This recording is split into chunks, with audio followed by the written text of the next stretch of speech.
Hai, masih bersama saya Sang Idealis Official.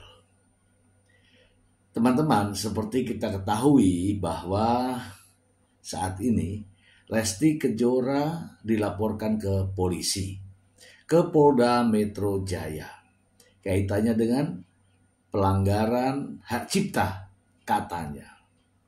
Namun banyak pihak dari para pakar, para akademisi, para praktisi mengatakan bahwa laporan yang dilayangkan oleh pihak Yoni Dores ke Polda Metro Jaya itu salah alamat. Sebut saja Pablo Banua mengatakan bahwa laporan pihak Yoni Dores ke Polda Metro Jaya itu salah alamat. Seharusnya bukan Lesti yang sebagai penyanyi, tetapi penyelenggara yang seharusnya dilaporkan. Namun nyatanya pihak Yoni Dores justru membidik Lesti Kejora dan dilaporkan ke polisi. Laporannya pun diterima. Teman-teman, bagaimana pernyataan dari Yoni Dores sendiri terkait dengan laporannya ke Lesti Kejora yang diterima oleh pihak kepolisian? Apakah ini niat daripada Yoni Dores atau Yoni Dores justru tidak tahu tentang hal ini? Mari kita simak pernyataan dari Yoni Dores berikut ini. Selama yang saya tahu sekarang masih nggak ada perkembangan, masih belum ada perubahan. Jadi memang belum ada etikat atau etikat baik dari yang Lesti berbicara dengan ini yang sampai saat ini. Nggak tahu soal itu, soal etikat apa itu yang saya belum pernah merasa dihubungi. Sampai baru saja saya baru pulang dari rapat sama lawyer bicarakan misalnya kita kan menghadapi penyidikan saksi-saksi sudah Pak, tapi kalau boleh tahu apakah lagu Bapak ini sudah didaftar? ya, Sudah ada tanggapan apa dari Alhamdulillah sendiri? ini tanggapan apa? Dia pada komentarnya pada nggak ngerti. Dia ngomong kalau misalnya nanya masalah royalti, tinggal tanya saya tapi dengan syarat daftarin dulu. Gak usah ngajarin, saya 30 tahun di juga tahu. Saya berarti benar ya Pak, lagunya Pak Yoni ini sudah terdaftar di LMKN ini? karena saya wami. Saya di wami, saya dari KCI ke pelari pindah ke wami. Berarti dengan ketika lagu Bapak sudah masuk di LMKN itu, apakah penyanyi-penyanyi yang ingin menyanyikan lagu Bapak harus izinkah dan boleh mengcoverkah atau seperti apa prosedurnya? Sebenarnya kalau misalnya dibikin itu dipromosikan ya harus ke pencipta atau publishernya yang gitu, undang-undangnya begitu. Kalau LMK kan cuma buat performing. LMKM tidak boleh menerima uang mekanikal. Uang mekanikal itu uang pembayaran buat pembelian lagu yang dipromosikan. Tidak boleh. LMKM hanya molek performing.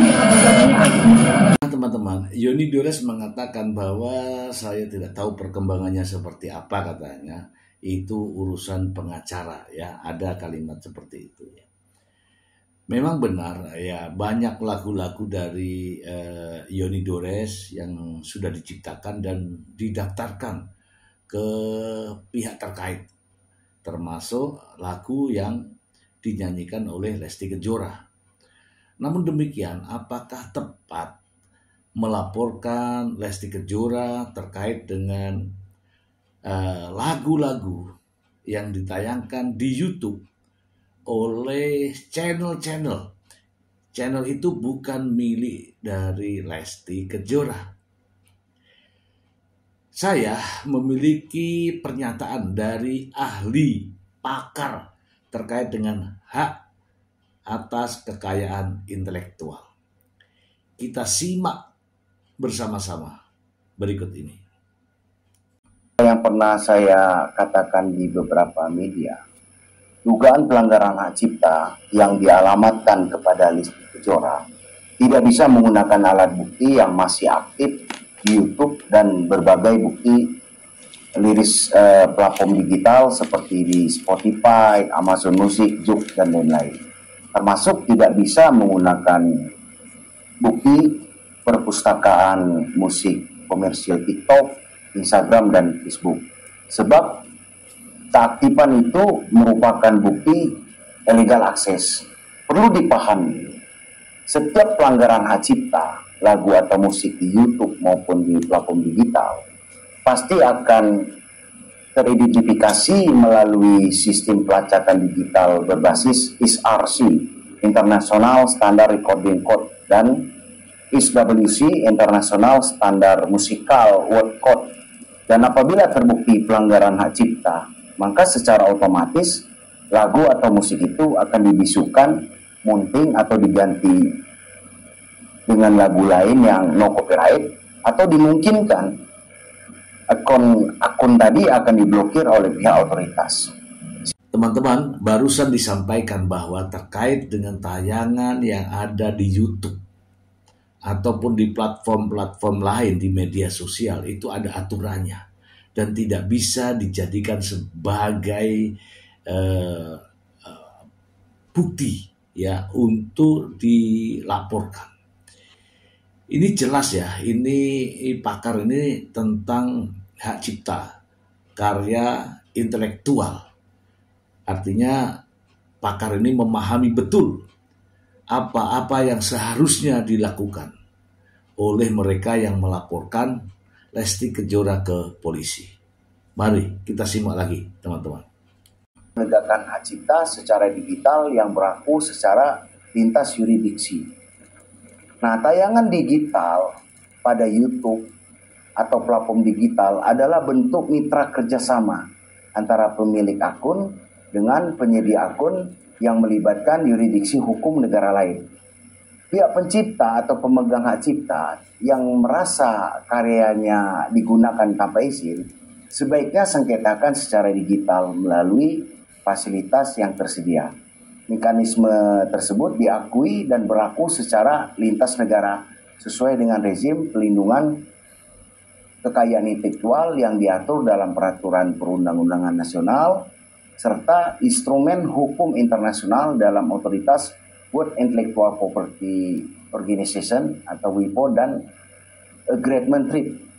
Nah, termasuk bukti tayang penyelenggaraan ajang pencarian bakat. Ini pun tidak bisa menjadi bukti pelanggaran hak cipta dikarenakan Lesti Kejora adalah peserta lomba, bukan subjek tindak pidana pelanggaran hak cipta. Terkait apa yang terjadi saat ini, apabila itu ditayangkan oleh YouTube, maka sudah ada secara otomatis bagaimana cara pembagiannya terhadap penghasilan untuk sang penyanyi dan juga sang pencipta. Demikian juga pengunggah di channel YouTube-nya. Mari kita simak lagi pernyataan dari pakar tersebut. Bukan melakukan pembayaran imbalan melalui lembaga manajemen kolektif. Penggunaan hak cipta secara komersial itu tidak perlu meminta izin kepada pencipta. Ketentuan ini kan diatur di pasal 23 ayat 5 Undang-Undang Nomor 28 Tahun 2014 tentang hak cipta. Nah, perlu juga dipahami, pelaku pertunjukan dan Lesti Kejora juga mendapat perlindungan di dalam Undang-Undang hak cipta itu.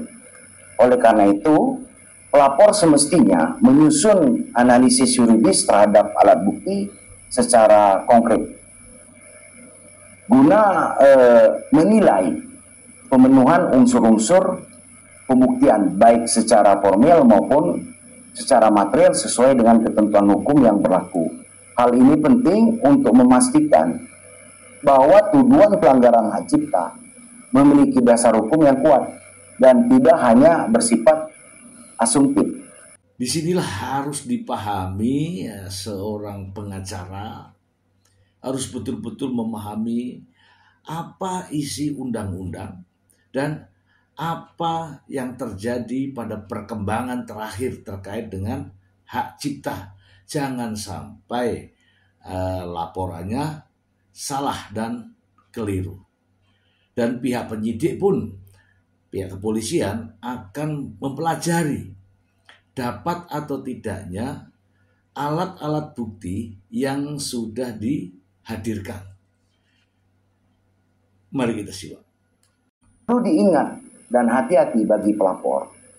Jika terbukti bahwa pendapatan royalti dari YouTube dan berbagai platform digital ternyata dibagi dengan penyanyi dan pencipta atau pemegang hak cipta, maka penerapan pasal 113 junto pasal 9 Undang-Undang Nomor 28 Tahun 2014 tidak bisa diterapkan kepada Listi Kejora.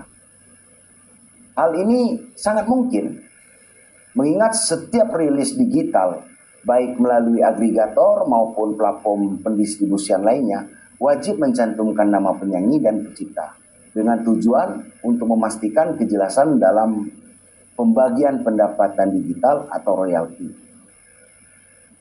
Bukti berupa tayang atau rilis musik yang diperoleh melalui pengunduhan atau download belum dapat dikualifikasikan sebagai alat bukti yang sah, melainkan hanya sebatas petunjuk dikarenakan dalam proses penyelidikan dan penyidikan, penyidik tetap akan mempertanyakan keabsahan alat bukti sebagaimana diatur pada pasal 184 Kitab Hukum Acara Pidana. Termasuk apabila sengketa beralih ke ranah perdata, maka pembuktian tetap harus berpedoman pada ketentuan pasal 164 HIR dan pasal 284. Jika alat bukti atau barang bukti diambil dari tayangan YouTube atau media yang lain, jelas tidak bisa digunakan dalam proses persidangan. Sebab apa? Bukan itu yang dimaksud. Jadi menyampaikan kepada pengacara hati-hati terkait limitatif tentang jenis-jenis alat bukti yang diakui secara hukum. Dalam era digital yang melibatkan lintas yurisdiksi, kapasitas dan kompetensi kuasa hukum harus benar-benar mumpuni. Undang-Undang Nomor 28 Tahun 2014 tentang hak cipta memberikan ruang yuridis untuk menangani permasalahan digital. Tapi perlu diingat juga, undang-undang ini banyak terlahir dari berbagai macam ratifikasi perjanjian internasional. Indonesia sendiri merupakan anggota Konvensi Bern untuk pelindungan hak cipta. Itu pada zaman pemerintah kolonial Belanda tahun 1914 dan Bern Convention for the Protection of Literary and Artistic Work baru diratifikasi lagi oleh negara Indonesia melalui keputusan Presiden nomor 18 tahun 1997. Nah, sebagai negara anggota Konvensi Bern, Indonesia memiliki kewajiban internasional untuk melindungi hak cipta dari negara-negara anggota lainnya. Sebaliknya, Indonesia juga memiliki hak untuk menuntut perlindungan hukum bagi karya cipta warga negaranya di negara-negara anggota Konvensi Bern. Cek permasalahan hak cipta Listi Kejora ini, kuasa hukum harus mampu mana pelanggaran hak cipta yang dilakukan non kemitraan secara digital, mana pelanggaran hak cipta yang dilakukan, mana hak cipta yang diatur digital secara kemitraan. Jadi ini dua hal yang berbeda. Terima kasih.